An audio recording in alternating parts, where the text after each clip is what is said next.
buy what you can afford and rent where you want to live. Right. So buy wherever you can afford. So even if it's going out of the province or across the country, buy something that you can afford and then rent where you want to live. So that way where you can afford is going to earn you some cash flow to pay for that rent. Yeah. Okay. You know what I mean? So, and once you have one, it's a snowball effect after that. You're building up equity. You can take money out again and reinvest. And that's when you start to scale. And then, you know, the end of the day is everybody wants to live financially free, right? Everything black on black. All right, we're back again, episode 41 of the Black is the New Rich podcast. And today I was going through my phone and I was scrolling through my feed and I seen the interest rates went up again. So obviously we're going through crazy times right now. So I had to bring the expert to talk about what's going on in the real estate market, the mortgage market, and how we can still get in amongst these hard times. So I don't want to keep talking. I want him to introduce himself. Yeah, for sure. I go by the name of Shaq Hall. I'm a mortgage professional. I call myself a wealth strategist as well too, because I really break it down, people's finances, their income, their expenses. We go through something called a balance sheet and income statement just to generate to see exactly what the cash flow is and see how much you can qualify as well too. So I sit down and really just take a look at the situation and figure out solutions. Okay, dope. So before we get into what's going on today, I just want to get some of your background story. So how did you get up to this point that you are today? How did I get up to this point? Yo, that's a tough question. Like what happened after high school? What happened after high school? Just like everybody else, I'm trying to figure things out. Yeah. You know? What's next? You know what I mean? Like I played ball through all of middle school. Didn't get no offers after my grade 12 year. Yeah. So I'm like, all right, what are we going to do next? Yeah. So thankfully enough, like I did focus on school. It was just literally sports in school. So I had pretty good grades. Ended up going to university, getting accepted to university. What university? Windsor, University of Windsor. Oh, sick. Yeah. So I ended up getting away, moving out. It's a party school. And growing up. Party school. It was a fun school. Yeah. You know, the most southern place in Canada. So it was warm. It was a little bit warmer as well too. And being close to Detroit, like a border city, was dope as well. But anyways, went to school over there, studied business. And I enjoyed my time out there, man. I was in the financial realm. Studying a business administration and then focusing on accounting. And then I got hired out of school off the rip to TD Bank. So I started working at the bank. So your transition was pretty smooth out of... Yeah, to be honest with you, that's one thing that helped with university is networking. Yeah. And then the professionals that came along the way into the school to pitch their companies. They recruited me straight out of school. And I was working while I was there as well too. I had an amazing program with Co-op. And I strongly recommend kids that are watching this that are about to go to university, definitely see if you can get some type of co-op position because you want to get paid while you're going to school. Most of the students are broke, right? And they're borrowing money with OSAP. I was getting paid to go to school as well too because what they did is you study one term or one semester and then you go to school, then you study, you go to school. So you have like 3 terms where you're working. Yeah. It sucks because you don't really have any summers, but it's that sacrifice and building that resume because everybody wants to hire people, but they're always looking for experience, right? Yes. So how are you supposed to get a job if you have no experience?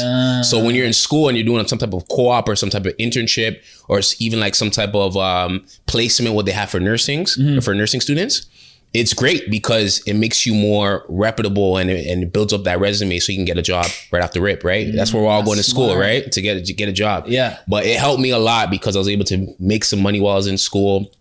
And thankfully enough, in that environment, I was able to get my first property out there as well too. Oh, wow. Yeah. Well, how old were you when you got your first property? I was 22, 21. I can't remember exactly. I think I was 20, yeah. In my early 20s for sure. What led you to that decision? I'm gonna be honest, like I see a lot of books on the shelf over there. Just reading, right? Yeah. Just reading and understanding that, in order to create wealth, one of the best ways is real estate. Real estate, like 80% or 90% of millionaires all create through real estate. Yeah. Listen, I want to be a millionaire, so I'm gonna find what's gonna help me get to the millionaires, right? Yeah. Success leaves clues. So from the books I was reading, from following highly successful people, all seen a common ground in which they owned real estate. So I was in an environment where real estate was really cheap. They had high. I heard Windsor's was affordable prices. Like it still is. Yeah, okay, it still is. Like I always tell people, Windsor is one of the best kept secrets in Ontario, right? Southern Ontario. So yeah, good pricing out there. At the time when I was out there during school, They had the highest unemployment rate in Canada as well too, which you're probably wondering, what does that have to do with real estate market? It means that a lot of people can't afford to buy houses over there. So the price market. So the price, yes, one, they're renting, and the price is going to be a lower point as well too. Makes sense. Because of the income in that city. So able to take advantage of that, get my first property out there. And yeah, man, from there, it just kind of started snowballing into bigger things. You're on it since then. Yeah, man. I was on it from early, to be honest. Honestly, I like to hear that because you don't really hear, well, especially for like around our age group, that people are getting in early. And when they do, you can see when they're like 35, 40, how it pays off. Facts. Right? Facts. And do you ever plan to sell that house? I actually did. Oh, I did. I sold it. Why? I sold it last year. Yeah. Why? And I had to go through the cycle. Okay. Right. So now that I'm older, I'm learning and like I'm receiving mentorship from different individuals as well too. And they always tell me, Shaq, a property that's producing income, never sell. Yeah, that's what I've been taught too. And you've been taught the right thing. Your goal is never to sell unless you're leveling up, using that money to do like a bigger development project or even getting maybe a multi-unit family house. For me, I had some debt. Okay. I wanted to go through the process of selling because I've always been buying. I didn't know how it felt to sell. Yeah. But now I'm feeling it because tax time, I gotta, we're paying well over 5 figures in taxes because I had to sell because of capital gains. True. But I wanted to go through it to learn it. Yeah. So I was very like hard-headed. I'm like, yo, let me see what happens. It was a necessary lesson. Yeah, a necessary lesson. And I felt like I was getting too high in my debt ratio. So I'm like, all right, let me get some capital. I made X amount of money, already double my money handsomely and getting cash flow off of it. Let me take that money out, take care of some debt. And then I ended up putting that into another property as well too. So yeah, I didn't spend it on no rollie or get a Lambo or anything, but put it into something, another asset that's going to be producing income as well. So yeah, but I had to go through that process. I really wanted to learn. Like for me, it's about seeing all ends of the transaction and experiencing for myself, especially for somebody like me, who I'm always not only learning but teaching and helping other people. So I had to go through that to understand, to advise people. You know what I mean? Yeah, it makes sense. Yeah. Okay,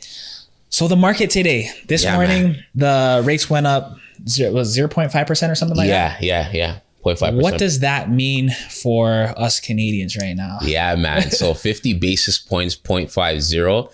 It means if you have a variable rate mortgage right now, you're screwed. You're not really screwed, but your payments are going to go up for every 100. I think it's roughly for every 100,000 that you borrow, it's going to be about $30. But that adds up though. That adds up. And the reason is they're doing something called quantitative tightening. Yeah, that's what I heard. So quantitative tightening, for those that don't know, it's when the government's trying to contract the money supply, because with COVID-19, it changed the entire economy, right? They were doing easing at that point. They're doing easing. Okay, which means quantitative easing means when they're printing money to stimulate the economy, to help the businesses that were closing down because of COVID-19. And helping people who maybe got laid off, right? With the COVID checks, right? Yeah. So, every good has a bad. Yes. Right? Yes. So we're feeling that now. People who know me or are following me or even part of my community that I've created and, do on the Zoom calls that I've been talking about this whole, when COVID hit, I'm like, guys, if you're taking this serve check, make sure you're investing it. Because what? I tell you the honest truth, I put every single dollar into the stock market. Yeah, that's good. At least you had that mindset that, this money doesn't belong to me. I'm going to have to pay it back eventually. 100%. So you're paying back through your taxes, but that easing that they're giving, that money was stimulating the economy, but you never feel the effects of something when you're in it. You always feel it when you're out of it. True. So right now we're feeling the effects of COVID 2 years ago with quantitative tightening, because it was cheap for money to be borrowed and all that type of stuff. So now rates just have to go up to balance everything out. So with that, now you're going to see housing prices drop even more. Okay, because interest is going. Yeah, so when interest rates, the cost of borrowing is more expensive, less transactions are being made, and then the prices are going to drop, because everything works on an elastic, in a sense, the supply and demand, right? Yeah, I get it. So I was watching a show the other day and I caught the tail end of it, and it was a renter, it was a landlord, and it was a couple of other like municipal leaders, right? Okay. And they were kind of just like debating, and the landlord was saying, listen, I have to like raise rent prices because I'm getting hammered with this mortgage, because I guess you had the variable rate. And the renter was like, well, how do I can't afford to live here anymore because my family, I have a family, I have this and that, but I don't want to move my boys to another city like let's say across Canada because they're so used to this lifestyle. So I'm hearing I understand both sides, and I can see like where this problem is happening. What do you think about all that? So was this in Canada? Yeah, this was Toronto. Yeah, it was in Toronto because it was CBC. Yeah. So I'm gonna be honest, people are not gonna like this answer, but it's only gonna get worse. I'm gonna be honest with you. We're seeing Toronto prices go up. Like I always tell people, like, yo, Toronto's a top tier city. So it's gonna catch up to those what we're seeing, in New York and down south, like those type of pricing of renting, like Texas. Exactly, to get more land, and they have to relocate as well too. What I think about that is I understand all the perspectives. But what needs to happen is people got to figure out ways to generate more income. True. That's what it is. Because that's what it is there's not enough money to go around in order for them to pay their rent. And because we're seeing it, right? There's a lot of fear going on in the news. Yeah. CTV and all these newscasts, CP24, Global News, they're pouring out fear. They're literally saying, cost of goods are going up. What it is the cost to buy milk, bread, and everything that we buy in terms of groceries. These grocery bills are heavy. Crazy. Yeah, they're heavy. Gas as well too, fluctuating, going, the skyrocket prices that it's at. But what I feel about it specifically is we just got to find more ways to make more money and more opportunity. And these are where the entrepreneurs come in. The government 100%. Needs to provide more opportunities for entrepreneurs to help them grow, to expand, to hire more people, to create more opportunities for people to get more work as well too. And then for landlords, they're gonna have to increase their price points because it only makes sense because at the end of the day they want to cover the mortgage and hopefully make some cash flow, right? At the end of the day to pay down their mortgage. And for tenants as well too, what I can advise, because I see both scales, I always I like this model that I heard from Grant Cardone, billionaire. Buy what you can afford and rent where you want to live. Right. So buy wherever you can afford. So even if it's going out of the province or across the country, buy something that you can afford and then rent where you want to live. So that way where you can afford is going to earn you some cash flow to pay for that rent. Yeah. Okay. You know what I mean? So and once you have one, it's a snowball effect after that. You're building up equity. You can take money out again and reinvest. And that's when you start to scale. And then, the end of the day is everybody wants to live financially free, right? Is getting that cash flow to take care of your expenses, your daily expenses. Okay. Stuff that you have to pay for. So we're in an interesting economy right now. Like nobody wants to talk about it, but the reason why we're getting these increases of rates because we're in a recession. They don't want to come out and say it, but we're in a recession. It is what it is. Money's getting tight, right? They're tightening the money supply. They're making it more expensive to borrow. Okay, makes sense because all of these, like you said earlier, all these newscasts are pumping out fear. Yeah, right? And I want to know, personally, I believe with our community, we need to get in no matter what. 100%. So like this fear that they're pumping out really doesn't matter. It doesn't. So like, what do you have to say about that? I say it's times for you guys, everybody in general, to just take a look at your financial situation. Yeah. See what you can do to cut out some of these subscriptions, right? Yeah, that's man.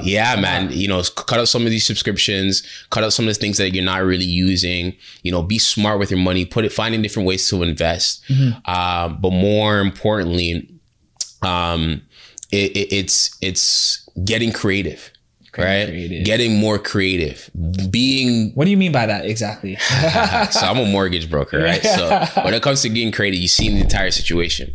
All right. So family members, friends, starting to team up, investing together. Like unity is key at this point. Like, cause in Toronto is going to be it is kind of now. It's going to be very difficult to buy something by yourself. Yeah. You need a team. You need people to work with you. Family members, guys, it's time to get close to your family members, mom and dad, right? They're starting to retire. We're part of, it's crazy right now. We're not, again, nobody sees it cause we're in it. Yeah. But we're really going through part of the biggest wealth transfers in the world that's happening right now. 100%. The baby boomers that are retiring right now, that are transitioning their wealth to our community, our generation that's coming up, right? So it's seeing if grandparents had left some money back or if they have assets that they can liquidate and use some of the equity, and then, taking that money, working together, getting a property and getting in, because the price points is not what comes down, doesn't stay down long. And what goes up must come down. So the rates are going up. It's going to come back down. So if you get something now, even though it's expensive to borrow money, in the future is going to become cheaper. Yeah. And now you just refinance, take that money, rinse and repeat. Yeah. Right. So it's just getting involved and taking action. They say,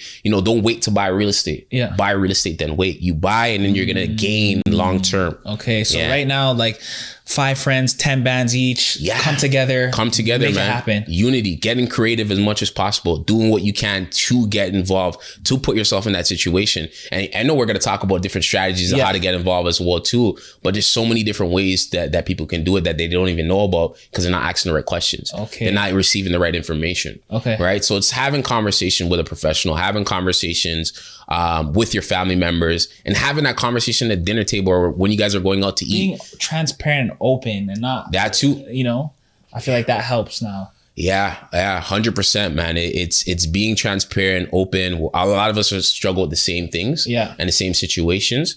So it's letting people know where you stand, where you at, how's the credit, what are you bringing in? Because everybody can you can't fake how much you're bringing in, but everybody wants to act like they're doing all right. Yeah. But when we're going through a tough time right now, it's just being honest, open, and when you do that, it allows the people around you to kind of help as well too, and add value. The way how I look at it is well too. Even with my clients, I always tell them like, I want you guys to for me to help you, treat me like the doctor. You gotta let me know what's going on, everything, right? Good. You gotta give me everything, and from there I can help you better. Yeah, you know what I mean. So I always tell them we're gonna have a hot conversation, humble, open, and transparent, right? So we're gonna talk about what the situation is, and then we're gonna figure out a solution to get you to where you want to get to. Okay, dope. So talking about transparency, and I've been super transparent on this show, and I'm in the transition of working on my credit right now, right? And I seen one of your posts the other day, and you were talking about private money lending, and that's for people if they could have bad credit situations or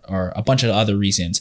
Can you explain what that is and who would need it? Yeah, 100%. So private money, again, it's only for situations where you absolutely need. It's probably the last option. Okay. Because it's more expensive money. The interest rates are crazy. Yeah. So if we're looking at bank prime right now, it just went up today at 6.45 is the bank prime right now. Mm-hmm. Private money is gonna be double that. It's gonna be 14%, 15%. Yeah. I just did a commitment today. It's supposed to be closing in 2 days. That's 18%.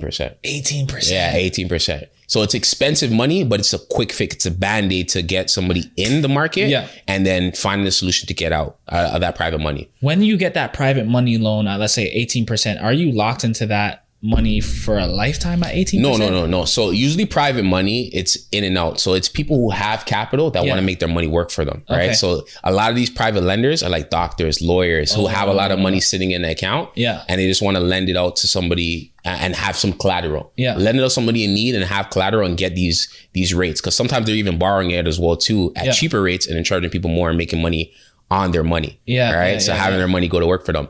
But man, it's for people who are in a tough situation that, maybe the bank declines them, or maybe they had a commitment and last minute they're asking for extra stuff and they don't have that information, or they can't get that job letter, whatever the case may be, and their money falls through. It's getting that money to close and making sure you're not losing that deposit that you're putting down on that offer. And the reason for obviously the high interest rates, because you are technically high risk. Yeah, it's high risk because they're not checking the credit. Yeah. They're not checking how much you make. Yeah. They're really investing based off of the property value itself. Ooh. Yeah. So it's really on what is that property going to be appraised for and what it's the comparables around the area. Because if you fall through the commitment, they can take the property, right? Well, so that's where they want that collateral. that right? They're not in the game to take anybody's house. Don't make these private lenders seem evil. Yeah. Right. But at the end of the day, they're there to help you out, but they got to cover themselves. They have to have some type of collateral just in case, right? And they're usually short term, usually about a year, 6 months, 4 months. Oh, that's not bad. Yeah, so it's not a lifetime that you're locked in, by the way. So it's very short term.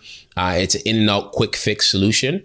And a lot of people who like to use it are the guys that we see on the HGTV, the flippers. Those are the most popular private lender borrowers. Because they just want to get into the property, do what they can to renovate it, get their appraised value and sell that property and make their profit. Okay. And then again, people in tough situation that maybe not have the credit. So it doesn't really make sense to get private lending. Like, let's say I wanted a home to, let's say, live in. it doesn't really make sense to get private lending. No. In that case, doesn't make sense at all. No, unless you absolutely need it. Like I said, it's the worst case scenario. Yeah. The goal is to either get you to the banks, which is A lending, or B lender, like a credit union or alternative lending like quick solution. flips and stuff like that. Yeah, it's quick flips, people in tough situations, and maybe not have enough money in terms of down payment to close. Okay. Maybe they got slapped with development fees on a pre-construction, and short of money. Even bridge financing as well too, which basically is a intermediary loan, where you get the money if you maybe buy a house before you sold your previous property. Or maybe you need some renovation costs. Private money is there to help you renovate the property and bring up the value. Okay. Yeah, but it's just quick I want people to think about private money, expensive money, but quick solutions for tough situations. Only for tough situations. Yeah. Okay, got it. So I want to talk about 6 strategies to get in the real estate market. Yeah, let's go into it. And I did my research, so I know you have those strategies. Yeah. And the first one was pre-construction. Yeah. Who is it for, and why should they do it? Yeah, so pre-construction is somebody who's working on the credit. Okay. Pre-construction is somebody who doesn't have the 150 to 200,000 to put down on a property right now. Okay. But they know they're generating income and they're great at saving.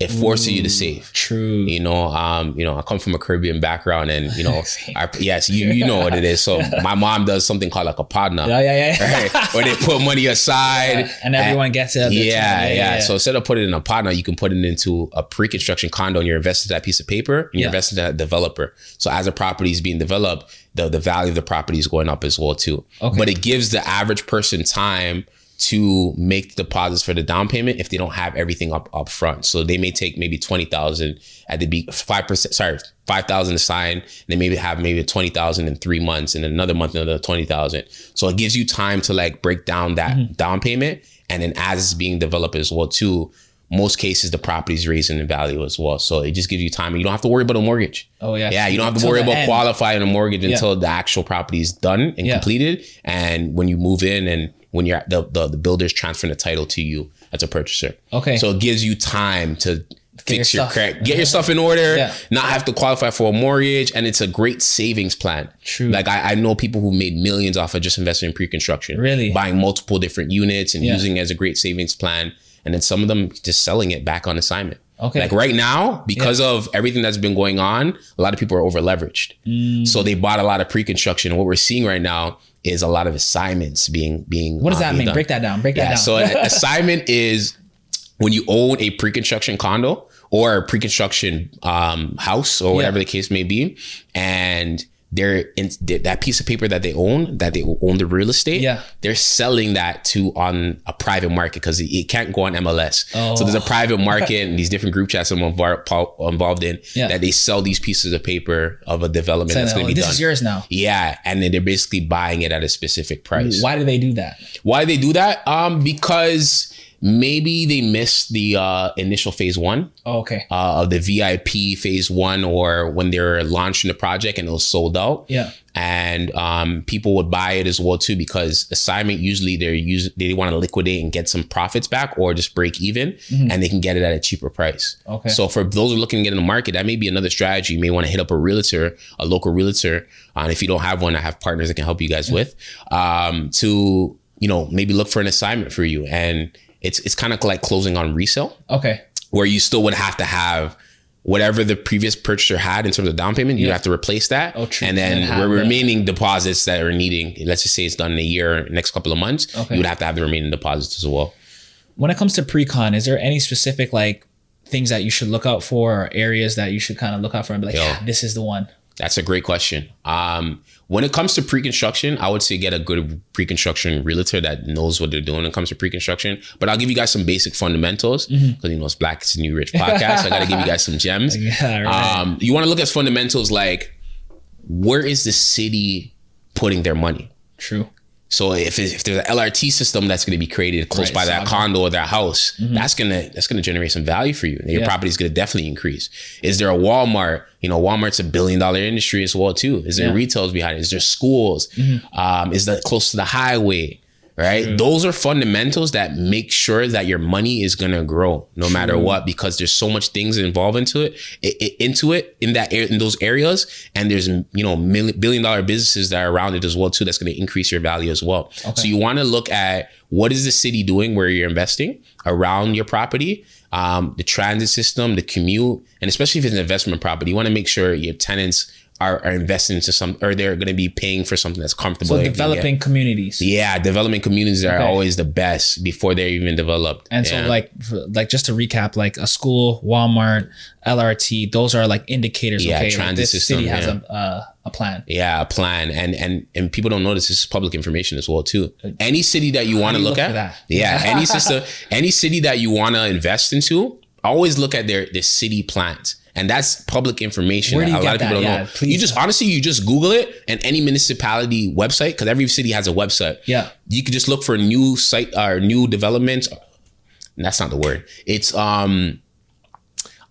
city plans. You look at the city plans, and then once you find the city plans, you're gonna see exactly what sites have been approved, what's happening, what's being built, what businesses are being built. It's all public. All public information. That's why some people know, like, Tesla's coming to this city, or Google's coming to this city, right? Or jobs are being added to this city. You know what I mean?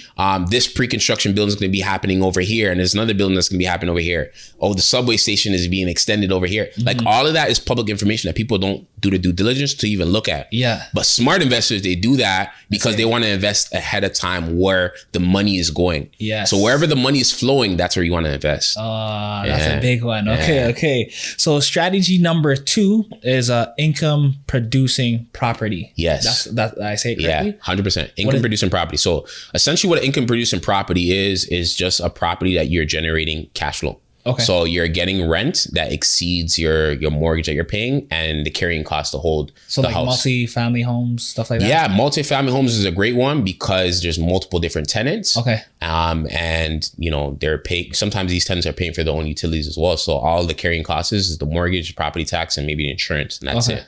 Well, what other type of properties kind of go under that? Any house that's generating income, to be honest. It could be just a regular single family house. Yeah, you're just a landlord. Even if you have an income suite in your basement, a separate entrance. Oh, true. That's an income producing property. True. Right? True. So any property that's generating income, which is rental income, is considered an income producing property. But obviously the more units, you talked about multifamily, the better it is for you. Okay. Right? Because if one tenant leaves and decide they don't want to pay, it's more of a risk, right? Yeah. So multifamily, especially in this market, is hot. Yeah, because I was listening to it was American based podcast, and they were saying like single family homes to invest in, you kind of want to stay away from that. How do you feel about that? Yeah, I agree. The more units, the better. And as you know, I've been an investor for about 6 years now. Amazing. And the more units, the better, because of less headaches, and of course, the more income you can produce from that property, right? Your goal is to have your real estate being a cash cow, like generating income for you every single month, so you can live off of that. True. So yeah, if it's just a single family, you have to start from somewhere. I started off with a single family house. Like I was house hacking. I was living in one room, renting out the rest to my friends. And that became an income producing property for me. And then I ended up moving out, and then I rented out the entire house. But you just want more units, the better, and the less risk because of somebody not paying you rent or just wanting to move out, because things happen, life happens. Horror stories. Yeah, man. There's like professional squatters and all that type of stuff. Thankfully enough, I hadn't had to deal with any of that, but I've heard some horror stories from people. So obviously, the more units, the better. Okay, cool. Because it eliminates that risk for you for getting that capital for your rental income. Okay, dope. Yeah. And the third one is rent to own. I've always wanted to know how this process works. Yeah, what's going on there? Yeah, so rent to own is a dark horse. Wow, what do you mean? Why I say it's a dark horse? Because a lot of people look bad on it because a lot of people haven't seen it done successfully, or they don't just understand it. So ignorance is bliss, right? They don't understand how rent to own works. But essentially what a rent to own is, it allows somebody hope and vision to actually get a property after a specific amount of time. Okay. Yeah. So if somebody's had bad credit, they're maybe gone through a consumer proposal and like written off some debt. Yeah. Or maybe even gone through a bankruptcy, and then bankruptcies take a while to recover from. It allows you to get into a property and rent, but your rent is not going in vain. It's not just getting your landlord richer. A portion of that gets saved for your down payment. Exactly. For your down payment. And now you have money at the end of the term to actually purchase the property. You just have to qualify at that time. So that allows you to get your stuff in order, build up your credit. And in order for this program to work, you have to have multiple moving parts involved, willing to help that tenant qualify for the mortgage once they're ready. What are those moving parts? Yeah, so the moving parts are, one, you need to have an investor willing to do a program like this. Okay. So you need to have somebody who wants to help somebody get involved in real estate, and making sure they're saving a portion of that to go towards a down payment. Okay. So you have to have the investor. Two, you have to have a mortgage professional like myself to make sure they can see the financial situation from the beginning, and give them steps in order to qualify for a mortgage in 2-3 years, whatever long the term is for. It could even be for 5 years. And then you have to have like a financial advisor or a credit advisor. Somebody who specializes in credit and understands and can follow up and check in every single month to make sure they're on point. So this is like a full program. Yeah, it's a program, and all these parts have to work together properly. Okay. And the agreement is always made at the beginning of the term. Okay. So the agreement, it has to be like foolproof at the beginning. Yeah. Right. So all the moving parts have to work together to make sure they're helping the tenant to qualify for that mortgage when the property or when the term is actually complete. And the agreement at the beginning is the most important part because it has to be solid.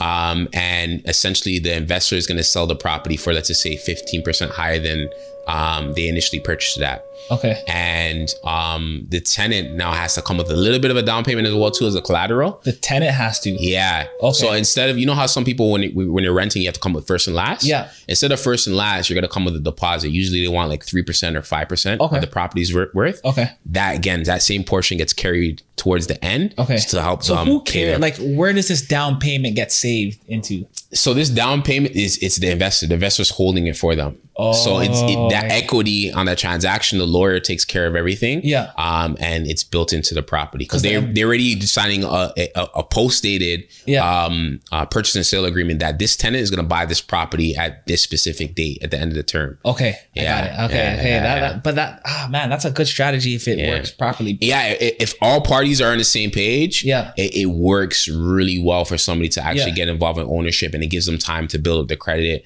And, there's people holding them accountable as well too. Okay. And again, all your rent is not going to vain because as a regular tenant, your rent is basically getting somebody else richer, and that's it. Like you don't get to see 100%. Any of that. You're not building any equity, none of that. And the beauty for the investor, people are always asking, what's the pro for the investor? Yeah. The pro for the investor is no property management. They don't have to check in as much because they know this person that's in the house is going to take care of the house. 100%. They're not going to call them in the middle of the night about toilets and washer and dryer. Yeah. They want to own the house, so they're going to take care of the property as much as possible. So it's more of a peace of mind, and you feel good about helping somebody in a situation get into ownership. Okay. So if let's say I'm looking to rent to own tomorrow, what's my first step? Who am I talking to? Yeah, so you would have to find somebody, either again more professional like myself, or a program that's offering rent to own. Okay.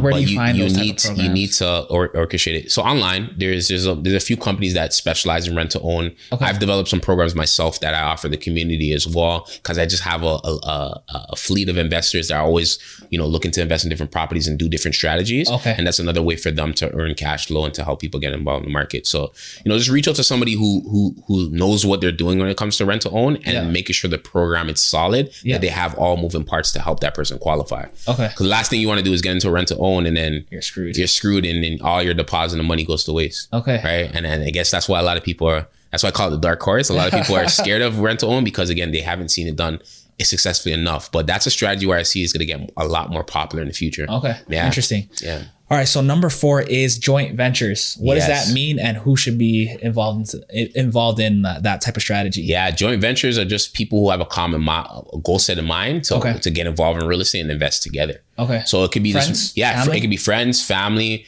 It could be strangers, to be honest with you. Right? They have to add some type of value. So one person would probably be like the active partner, finding the property, the opportunity, and one person will be the money partner, investing into it, and then they split the equity, maybe 50-50 or 60-40 or whatever the case may be. But joint ventureship is just basically an agreement that, multiple parties, either more than two, of course, so not more than two. What? Two or more. Yeah. So two or more parties that are involved into a contract that's owning the property. And then one person will be on title or both people will be on title. It could either be done through a corporation or it could be done through an agreement as well too. But essentially just people getting together to invest into real estate. And then having that contract in place of where the equity is going, where the cash flow is going, and who's responsible for what. Okay. So like, I'm going to give you an example of, let's say like I have 5 friends and we all have, let's say 10 grand each, but one person has, you know, the good job, the credit, and we just use one person on the mortgage or the agreement. How does the rest of the 4 friends make sure that agreement is solid? Yeah. Lawyers. Lawyers? Okay. Yeah. Lawyers. Well, what type of language that has to be on that type of contract? So type of language in terms of shares and responsibilities. Obviously somebody's taking a little bit more risk because they're putting their name on the line. But they're probably, you know, you can always compensate them by allowing them to put less capital because they're using their name. Yeah. So it's really just negotiation on that point and making sure the terms and conditions are clear and it's reviewed by a lawyer, maybe even notarized, and that documentation is solid.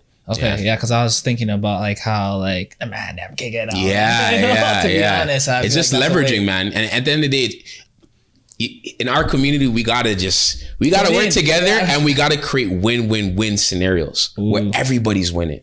You know what I mean? It's like sacrificing certain things and, you know, making sure that the paperwork is involved and it's done correctly. That way everybody's on the same page and everybody wins. Right. Okay. Dope. So strategy number 5 is student housing. Yes. How does that work? Who does it work for? Because I've seen it for years. Like when I went to university, college, I'm like, all these houses are being like, you know, the rooms are being rented, but like who's owning these houses? Yeah. So student housing and student rentals is something that I got involved into. I didn't even know about. Right? Yeah, in Windsor, because I got a property literally on campus. It was close to campus. Sick. So it was beautiful, like literally right beside the gym. Amazing. But yeah, man, it's just another form of investing into real estate and earning cash flow, because with student housing now you can earn more money on rental income because now sometimes you're renting per room. Right. And it's you can do the cost a little bit higher. And I do see this becoming more popular with our economy and everything that's going on with, you know, shared living spaces and people renting out per room. So you can make more money doing it that way. The only problem is with students, you know, they damaging everything. Like they partying and all that type of stuff. So it's like cheap appliances you got to put in there. And there's always problems. So sometimes it's great to have a property manager to manage all that stuff for you so you can sleep at night, and, you know, they take a portion of your cash flow, your rent that you're making. I guess it would be smart to have some capital for repairs. In these 100%. Type of situations. You always have to have your contingency as a experienced investor. Like you always have to have your contingency for things to happen, because problems you can't avoid it. They're gonna happen. Things are gonna break down. But again, if you have a property manager, they take care of that for you. So they'll do all that and maybe invoice you after. So they'll take care of all the repairs, so you don't have to get calls in the middle of the night. But yeah, student housing is just investment properties around big schools, colleges, universities. Because, you know, most of the people, there's a lot of international students that come into Canada. They need homes and need places to stay. And they don't want to live on residence, because residence may be a little bit more expensive. So you're taking advantage of, you know, places where it has high population of students, and you know, you're taking advantage of renting out per room. Are there any hot universities or colleges that people should be looking at right now? I'm gonna give you guys some gems right now. Oh my gosh.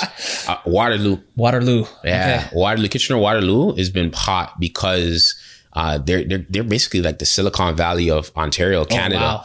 Because they got the Google, they had the BlackBerry, a bunch of the tech hubs over there as well too. And then they got 2 universities. They got Laurier and they got University of Waterloo. And I believe they have a college. I think they have a college around there as well too. But they have a lot of condos, a lot of multi-units as well. So Kitchener-Waterloo is a great area to invest into. School. Windsor, I'm always going to be biased. Anywhere around the Toronto ones, because there's a lot of international students that come to U of T and York University. So anything around York University, downtown Toronto for U of T. But does it still make sense with these prices so high right now? To be honest with you, it still does. Because even if you're not cash flowing off of it, you're going to be getting money off of appreciation. Remember, I talked about at the beginning of the pod, you know, Toronto's a top tier city. Yeah. Like it's a top tier. It's going to catch up to New York. So these prices are not going down. Yeah, they're only going up. Yeah. Like right now we're seeing a little dip, but like they're only going up. Like the other day I went to a pre-construction event and I seen parking for $155,000. Parking. Downtown Toronto. Holy shit. And that's an investment because even if you're not using it, you can rent that out as well 100%. too. So that's where we're at right now. Right now, condos are going for what, 1,400 a square feet. You know, so even like studios, like a 300 square foot studio with no bedroom is going for like 600,000. That's crazy. Right. So we're gonna get to a point where it's gonna be like $2,000 per square foot. Yeah, that's where we're at. So eventually, long term, you're gonna be making money on the appreciation. Yeah. So even if in Toronto it's expensive, different type of strategy. It's for people who have bigger pockets. Yeah. And I've used the strategy of investing outside the city, and then like my goal is to get something. Like I don't have nothing in Toronto yet. Yeah. But you know, I'm gonna get something soon. I'm never selling because I know Toronto is gonna be like Manhattan. Yeah. That's the vision that I have right now because it is a top tier city. You guys can do your Googles and research in terms of you know, population, even with the government of Canada. Yeah. You know, releasing that they're accepting 500,000 people annually from now until like 2036. Even if you just look at the popularity of our sports, music, like that's a big indicator that the city's on the way up too, right? Yeah, I think we got a bid for the next World Cup or something like that as well too. Yeah, so like it's a top tier city that's only going to increase, and we can look at Vancouver prices. Vancouver prices have been crazy. Toronto's going to catch up to that as well too. Right, because Vancouver has a lot of foreign investors from like China and Asia. Yeah. Makes sense.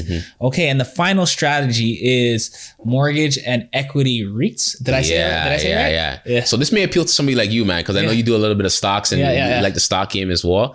So what this is, a REIT, for those that don't know, a REIT is a real estate investment trust. Okay. So what is that exactly? So a real estate investment trust is basically like a corporation or a trust. I don't know how to explain trust in detail, but a trust fund that basically owns a percentage of different properties. So if you're somebody that doesn't want to own one property, you want to own multiple, but you don't want to deal with the property manager and all that type of stuff, you can invest in a portfolio of properties through a REIT. That makes sense. For administration fees and all that type of stuff. I feel like that's a safety. Yeah, and they're paying you basically like dividends, like annually or quarterly, depends on the REIT. Okay. But that's a really good investment strategy for those that want to tap into real estate investing on a bigger scale. Yeah. And just want to get fractional ownership. They don't care for everything else. Yeah.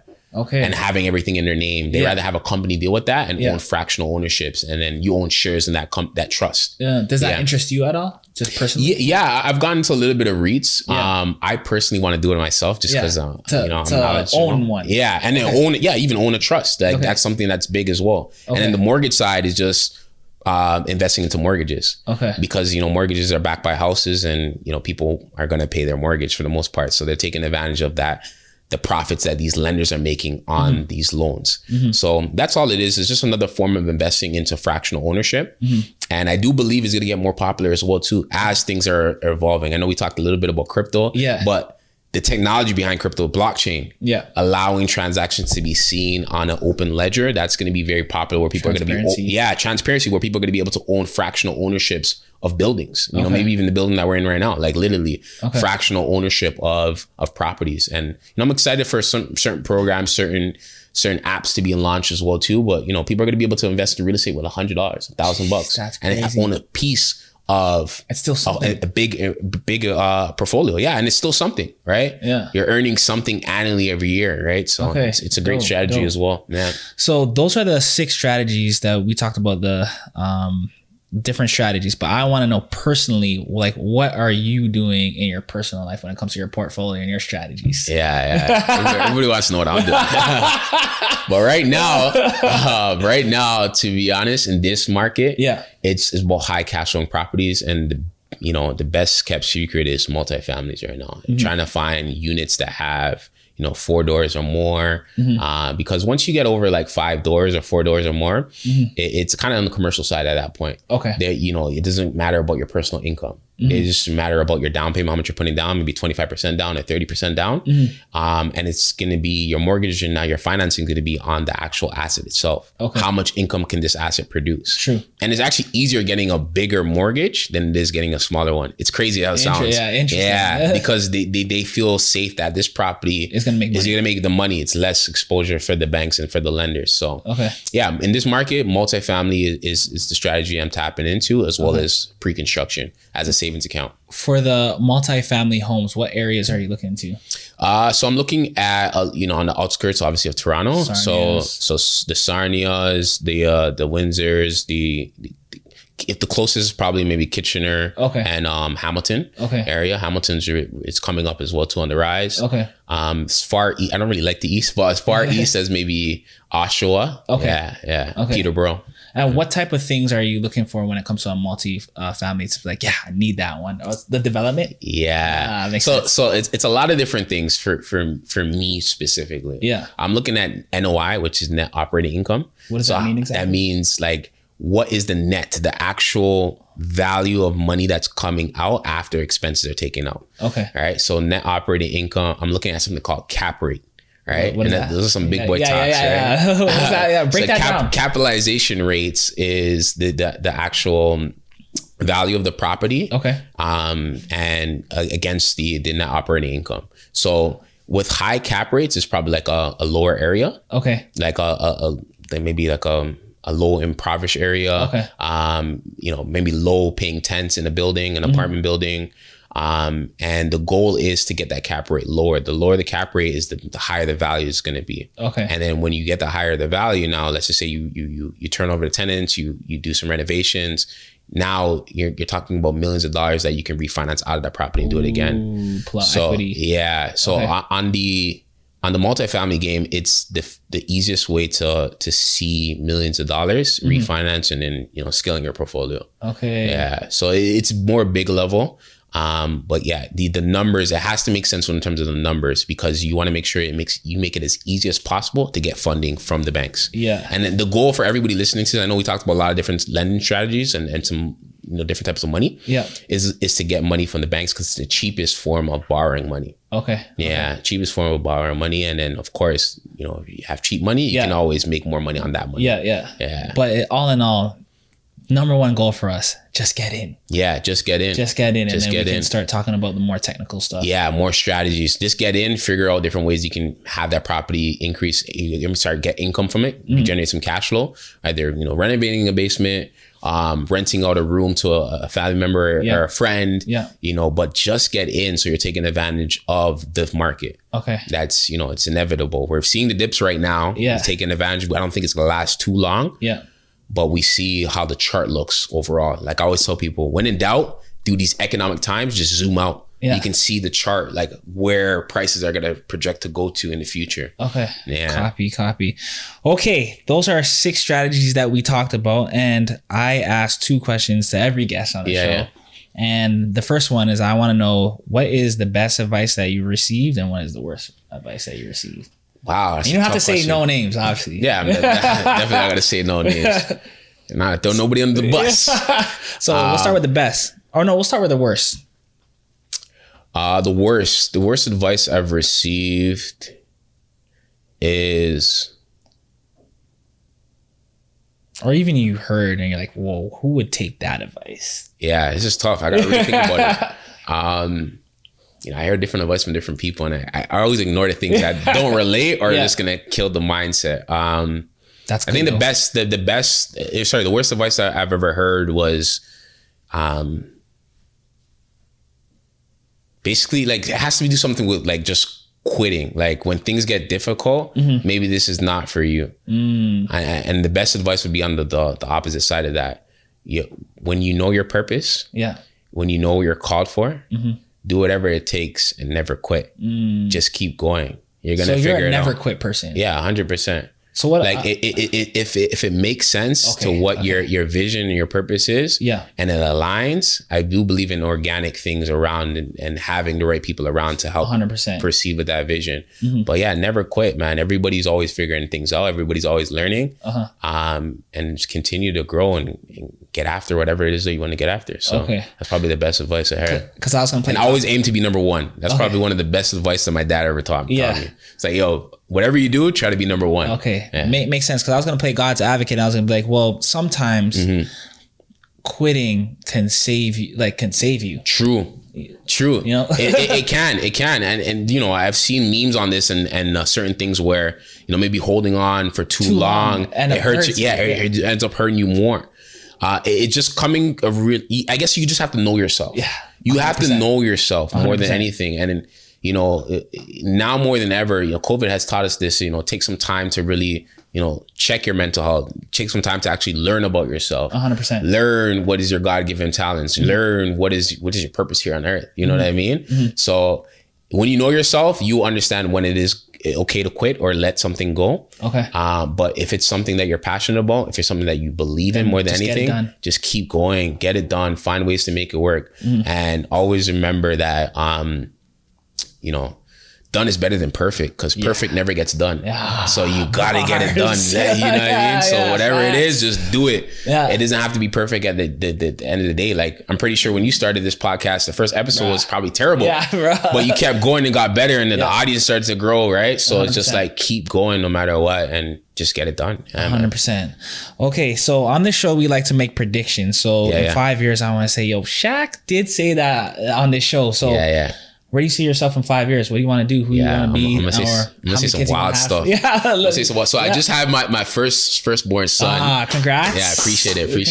And anybody listening to this that's a parent, they know that feeling. Like, being a parent is amazing. It gives you more purpose. And you know, you're passing down your physical legacy, right? You want to do more, and you can't get lazy. And even when you're in a bad mood, like my son, just look at his face and just, he's a happy kid. Like, it just gets me inspired. Like, let's go to work. Let's create some more and keep going anyways. But 5 years from now, man, I'm gonna say something crazy. Like, I want to have a apartment building and a plaza. And a plaza under one of my corporations with my team. And I want to make sure I'm putting on Black businesses in the plaza. So that's what I want to see in 5 years. That's big. And then possibly another child as well too, and a family, and maybe a property down south, because I'm tired of the cold, man. I'm tired of the cold. So having a property down south that I maybe, you know, rent it out when I'm not out there, either Airbnb or something. So okay, dope. That's kind of where I see myself in 5 years, and more importantly, being a vessel for the community, being somebody that can, you know, touch thousands of lives financially for the better. Continue growing my brand, my reputation to help people, you know, build wealth through real estate and finding, you know, alternative ways to find capital as well too. So being that pillar in the community. Okay, dope. One just quick question that I thought of right now is, obviously you're a newborn, you just had a newborn son, right? So have you thought about ways how to teach him this drive that you have? Because he's going to have a different opportunity. 100%. And that's the toughest part, because you never know. So I want multiple kids. I'm playing. But to be honest with you, it's just, you have to do self-education, like, meaning that you got to give your kids books and tools. A lot of people don't like reading, but I do believe that I love reading. I do. Yeah. And it's great, because you're probably at a level of maturity that you understand that you don't have everything figured out. 100%. And then somebody has a different perspective that can change the game for you. 100%. And I truly believe that once you make to a certain point in life, like, these gems and everything has been passed down through books. You just have to take the time to actually invest and find these gems. 100%. And I always say a wise man not only learns off of their mistake, but they learn the mistakes of others. So these mistakes, they're being taught in the books as well too. And then you can learn off of that, and you can avoid making those mistakes. And that's why even mentorship is key as well. But going back to the question is, giving your children different books, teaching them about financial literacy, things that you didn't know, and then, you know, making sure you're preparing them for life, because this world is tough and it's cold. 100%. And you know, we don't know it because, you know, life is easy up until you graduate from high school, right? 100%. You don't ever think about nothing, mortgages, interest rates, building wealth, money. You probably don't think too much about money either as well, too, what you're going to do for your life, because nobody really has it figured out from that point in your life. But it's just taking the time to educate them, reading them books, and just providing them guidance, things that you've made mistakes on. So just being very present. Yeah, being very present and just there and just being a friend and somebody that just wants to give them the tools to win as well. Yeah. Okay, congrats. Well, appreciate it, man. Let everybody know where they can find you and whether it's the email, phone number. Yeah, 100%. The best way to get me is on Instagram. That's probably my primary social media. Yeah. It's Shaq Hall _. Yeah. Just one _. Please be aware, there's a lot of fake accounts on there. I've been seeing that. Follow me too. I hate Instagram right now just because of that. But why are they influence, right? I have a lot of followers. I'm somebody that I want to believe that I have influence over a lot of different people, and it's I see them. They follow the account. these fraudsters and you can check as well too on Instagram of if you click the 3 dots on the right hand side of the profile, you can see where the account's based, and they're like all based on like Nigeria, India.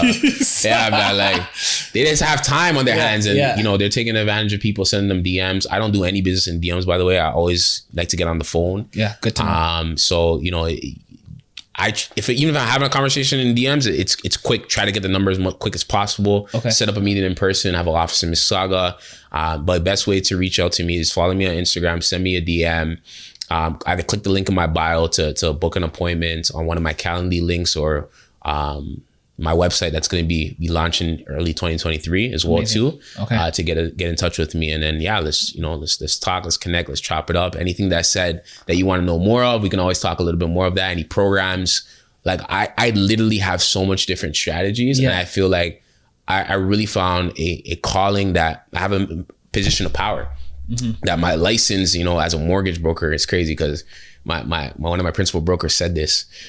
He's like, Shaq, you're getting your license and understand you have the license to print money. And that's what it is. Crazy. It's because I have so many different lenders and so many different resources to find money. Yeah. It's literally like printing money in that sense, right? Yeah, so, I want to make sure that not only we're giving you the money, but we're showing you how to use it properly. Yeah. Because money, we're responsible because money used in the wrong methods can backfire and put you in a deeper hole than you're probably coming out of. Mm-hmm. So it's just leveraging it because it can really change not only your life, but generations. When you have that capital, know what to do with it. Yeah. Right. So I can encourage anybody that's listening to this, be that change that your family deserves, man, and just continue paving the way and creating more opportunities for someone else to win. 100%. It's bigger than just us. 100%. That's why we do this, have conversations like this, because it's about generational wealth and passing the knowledge on. So I want to thank you for coming, because I know you're a busy man. Yeah, man, I appreciate you're a real busy man, and dropping a lot of gems. I know you're into different things like crypto, trading, and I hope to have you on again in the future and talk about those things, because I know you're into a lot of buckets right now. Yeah, man. As long as the people want it, we're here, man. And I think that's how it happened as well too. Somebody in my comments was like, Shaq, we need to get you on more pods, and happy to be here because it's one of the hottest pods in the city right now. Thank you. Appreciate it. And, you guys are doing some great things, having great guests in there, putting on, Black businesses and different people part of the community. 100%. And I think it's vital, man. The more we come together, we build together, and help each other grow is the more we're all going to win, man. 100%. Yeah, Thank you. Appreciate it, brother. Episode 41. Everything black on black. If I study that facts on facts.